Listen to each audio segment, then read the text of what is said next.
Fala, meus maravilhosos, bom dia, boa tarde, boa noite, mais um vídeo aqui pro canal. E eu fiquei sumido por uma semana, mas a bem que se diga, foi uma semana para dar uma revitalizada, dar uma descansada e ler bastante coisa em meio aos estudos aí que eu ando fazendo, mas não vem ao caso aqui agora pro momento. Mas basicamente é isso, à medida que eu tinha um tempinho para descansar, eu tava dando uma lida e procurando coisas para trazer para cá. Nessas daí, eu me deparei com um texto do Borges acerca do tempo. Obviamente é um dos temas que mais é recorrente em Borges, e dentre eles a circularidade, o eterno retorno. E eu me deparei com essa pérola aqui, que eu vou ler para vocês esse trechinho, que me levou a uma reflexão que eu venho trazer hoje para cá. Vamos lá. O trecho é, aspas, em 1616, Lucílio Vanini escreveu: novamente Aquiles irá a Troia. Renascerão as cerimônias e religiões. A história humana se repete. Nada há hoje que não tenha sido o que foi. Será. Mas tudo isso, em geral, não, como afirma Platão, em particular. Bem, esse trecho do texto do Borges me levou a uma reflexão sobre essa questão não só da repetição, mas como a questão da finitude humana. E nisso daí, um dos escritores que eu mais gosto, inclusive eu trouxe aqui, que eu mais gosto, que trata essa questão da finitude, né? Essa questão existencialista. Da perspectiva existencialista, melhor dizendo. É o Camus, o Albert Camus. E nisso eu resolvi fazer uma coisa muito breve para trazer para cá, para a gente ficar refletindo sobre esse tema, que curiosamente também circularmente é tratado ao longo da história na arte, né? Como não poderia deixar de ser. É um dos temas que mais inquieta os artistas, a questão da finitude está diretamente ligada à própria questão da existência humana. Então, esse pequeno textinho que eu fiz, que eu vou ler para vocês nesse exato momento, trazendo para cá para o canal. Vamos lá. A saga humana frente ao absurdo da vida e a questão da finitude. Camus dizia que a questão verdadeiramente séria, e isso já é uma baita provocação, da filosofia deveria ser o tema suicídio. De uma certa forma, acredito que a sombra da afirmação impactante de Camus perpassa ao que seja o rumo do movimento humano, o que se sabe de sua finitude em transpor o tempo corrente em tempo simbólico da história.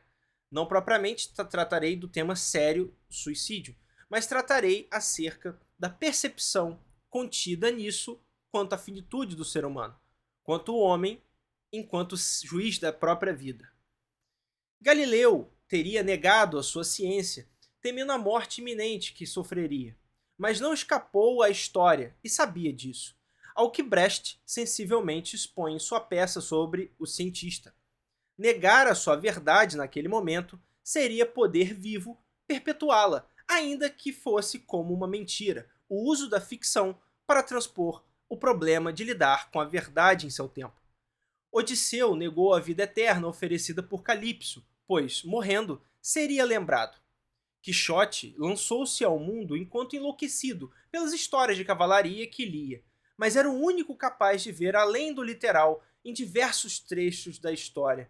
Quixote foi seu próprio leitor em vários momentos, e a isso não lhe legou o tema da verdade e sua própria finitude enquanto existência.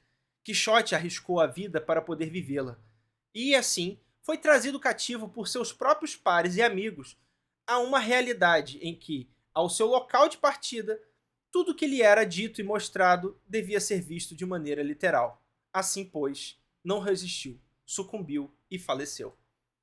Raskolnikov também não suportou o peso do machado em suas mãos e seu crime perpetuado.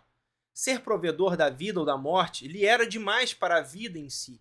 Dostoiévski retoma a crise do absurdo com os irmãos Karamazov, em que Smerdyakov, cujo sentido se aproxima daquele vindo da sujeira, questiona quanto ao vazio de sentido e ao que vem a se suceder já em História, lugar onde, ali, no enredo, não há só um culpado.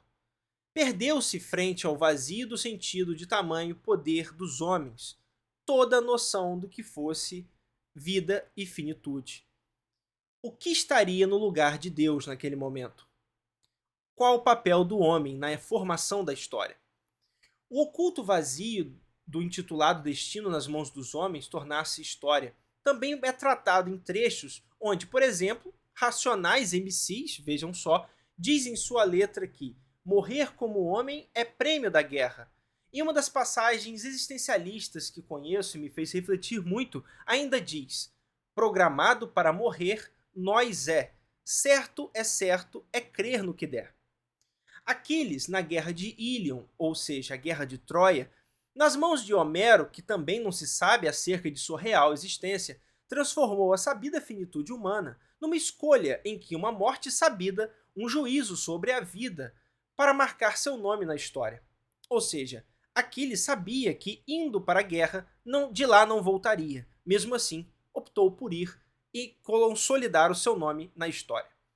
Hesse também retoma a discussão em seu O Lobo da Steppe, Der Steppenwolf, quanto aos propósitos e juízos sobre o etarismo e a finitude em que Haller e seu pacto secreto firmado consigo mesmo, que posteriormente é confrontado frente à nova realidade descoberta pela personagem. Vê-se então a polifonia em que o objeto finitude é tratado ao longo da ficção e da arte, quanto ao buraco que é produzido diante da existência face à crise do ser. Heidegger costumava aproximar o Dichter, o poeta, como um pilar guardião da morada do ser. A linguagem, sempre a linguagem e a arte, como talvez a maior tangibilidade da existência do homem, o sensível, o estético. E sobre isso, não ter finalidade, ser enquanto despropósito, faria do homem cativo de sua liberdade aqui, como diria Paul Ricoeur, é preciso se lembrar para só então poder se esquecer. Mas parece que ao homem faz-se necessário não somente as respostas, ou ainda, talvez muito menos, as perguntas, mas vale em si a busca de um sentido, ainda que seja isso a busca da própria ausência deste.